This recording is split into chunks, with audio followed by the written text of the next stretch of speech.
I'm pleased right now to introduce our next communicator, who is Basia Alexander.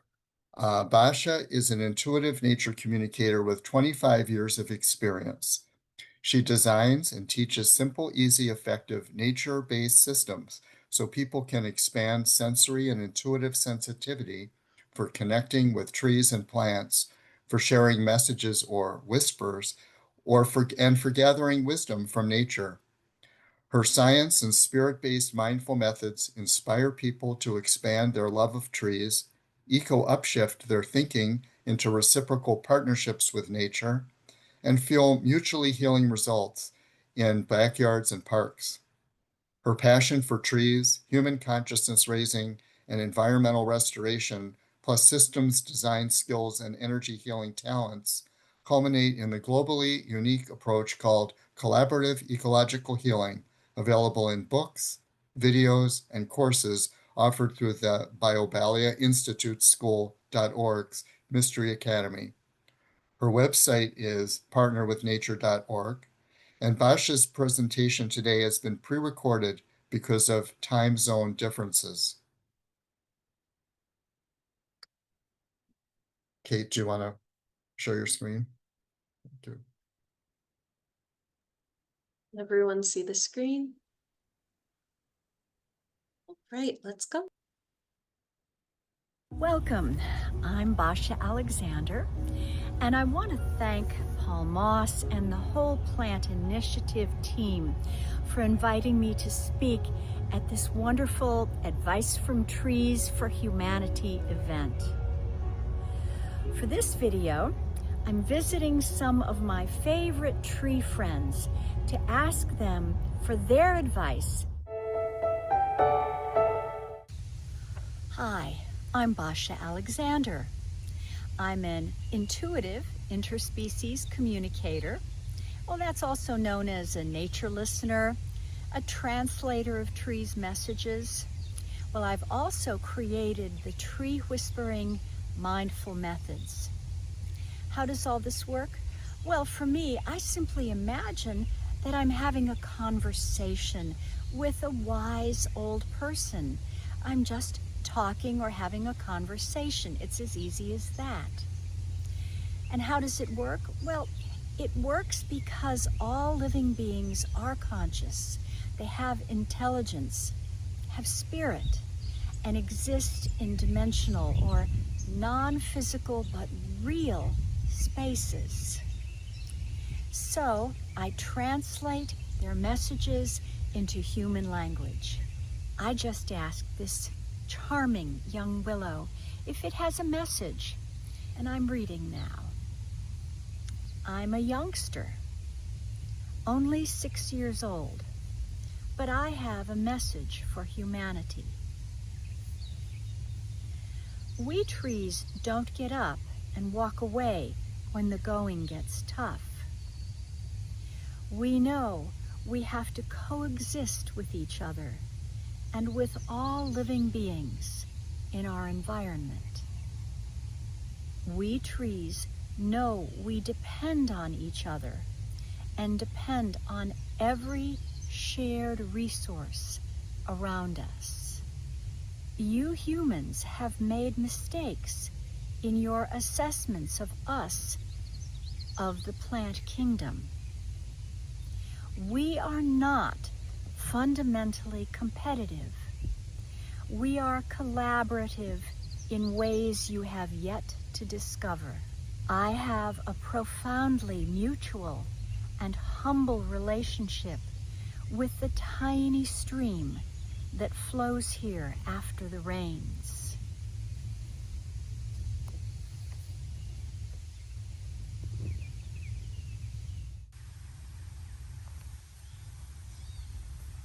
We trees wish you to feel the love of the sustaining heart that resides where our trunks, our beingness meets the earth. When I do my interspecies communication, I usually imagine that I'm just sitting with a wise old person, and that just makes it easy. And I do that because really we humans can communicate. We can share information with beings like this because all life forms, all forms are actually consciousnesses that exist in dimensional, non-physical, but real spaces. And that's how and why it works. So I do what I call translation with that spirit, beingness, or intelligence. And I'm with this amazing red oak tree named Reacher. And Reacher has some advice for humanity. So please let me read to you what Reacher told me just a few moments ago. He said, "Begin to think of yourselves as a forest. This is my advice to humanity. Each of you has uniqueness, but all of you together arise as something greater. We, in our landscapes and forest settings, know ourselves to all be interconnected and part of a higher expression than our uniqueness. At least we should be interconnected, but the rapid onset of extreme weather events, as well as the interferences done by humans, reduces our ability to connect. But when we are successfully interconnected in large areas, we sing together a song along with other living beings. It's a song of peace and of bliss. We know no other way to be but to be in bliss in physical existence.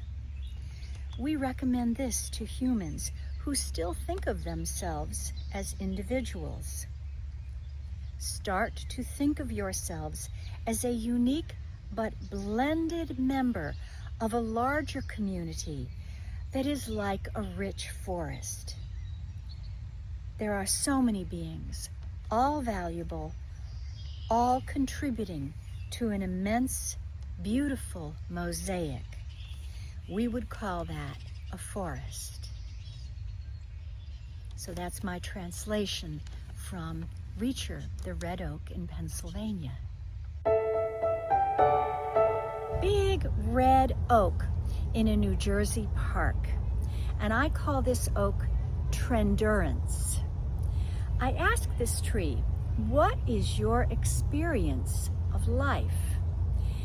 And I wrote its answer, which I think is good advice for all of us.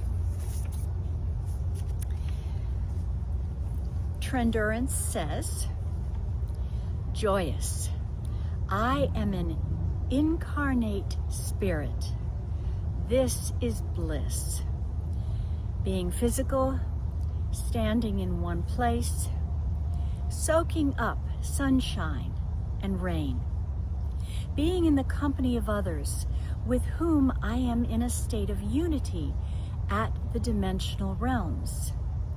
This is bliss to be physical. There are always changes in seasons, but bliss is continuous. No judgment, no preferences, just bliss. There is uniqueness of form, of position or orientation, but my beingness is in bliss. There is the arrow of time in which this form exists and transforms continuously. There is the potential for better or worse conditions. No matter, there is always bliss. Bliss is a shared state of unity. There is no me. I teach, I learn, I expand, I contract. And there is no me. There is only we. I take you in, you take me in. There is only we. The static noise of thoughts exists, can be hushed, doesn't matter. There is only we, you and me. Those hollies over there, and you and me. The pines are listening in, offering in. You and me and the hollies and the pines, all together and all together in bliss, here, now.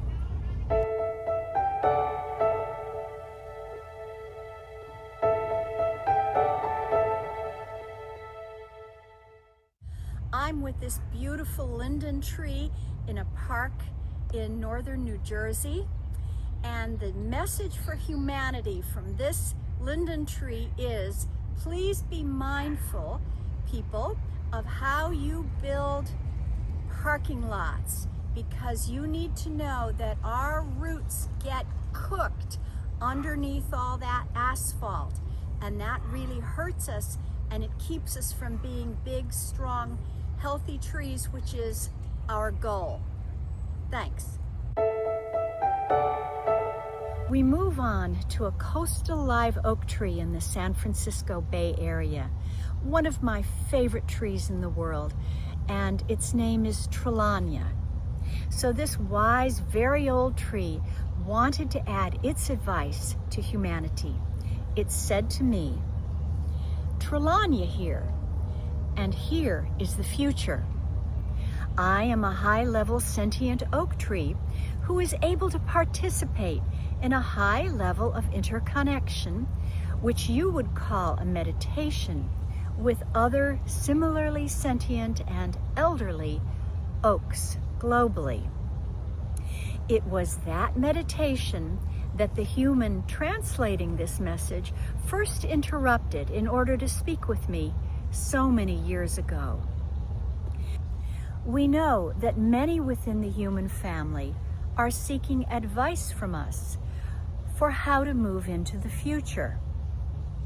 As the spokestree for the oak family's consciousness on this planet, we suggest these paths.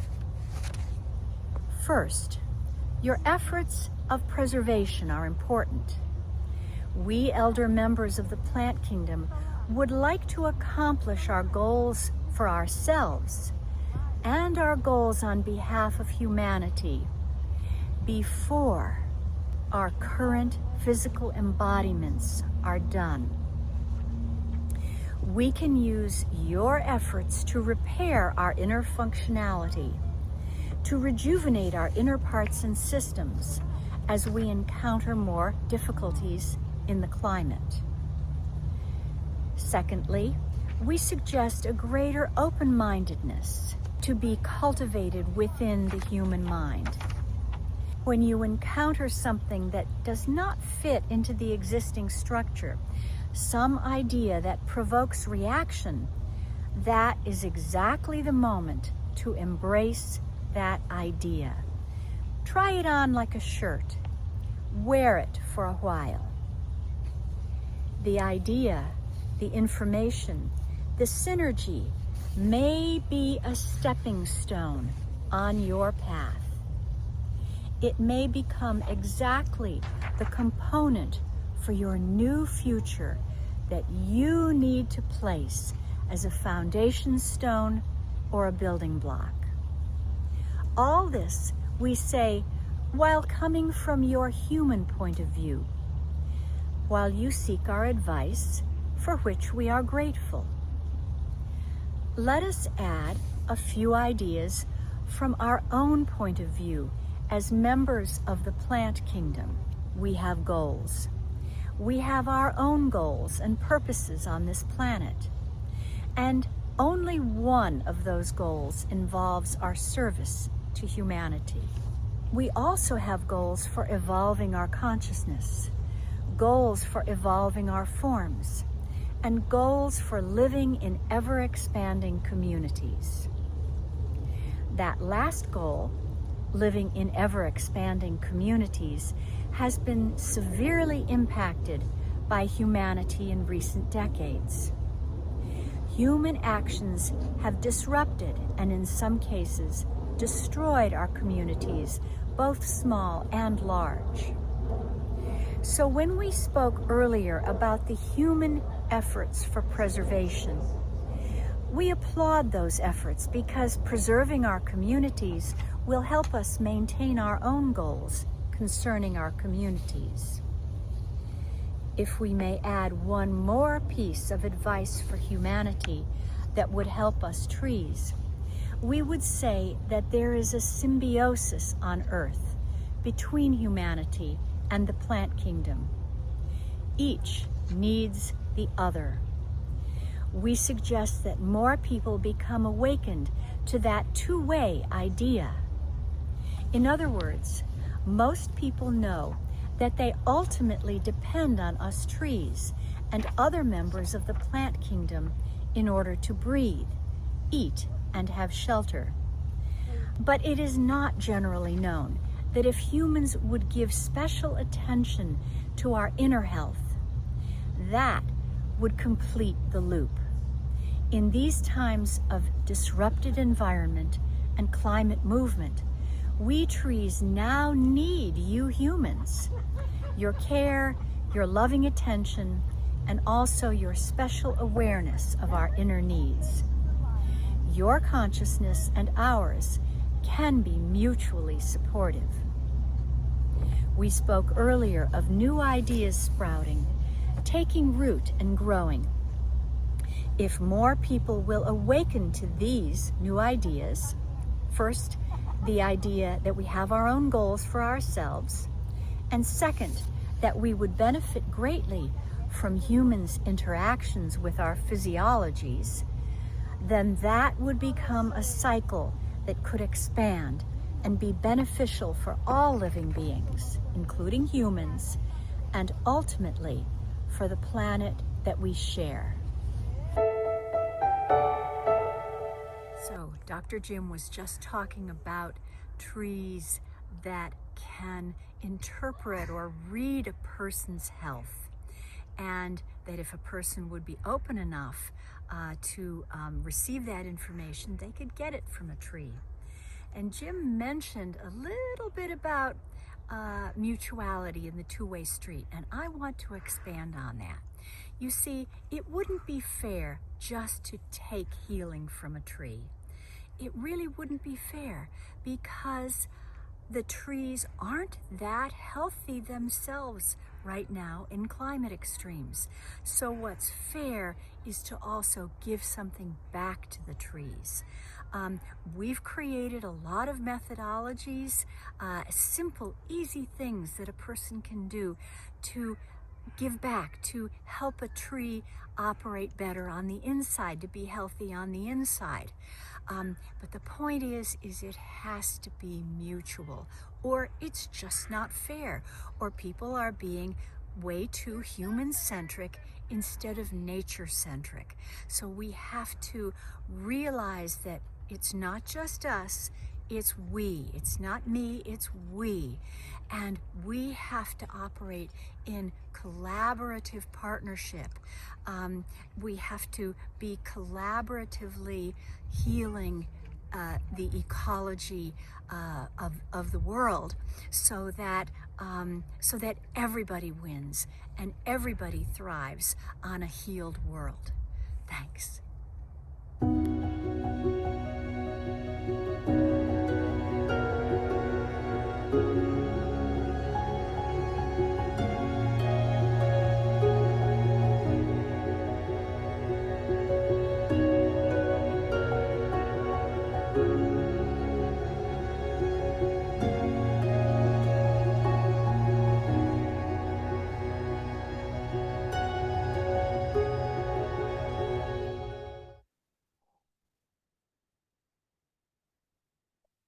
Thank you so much, Basia, in absentia here, but we really appreciate all of the time and effort that you put into making that video and sharing these messages.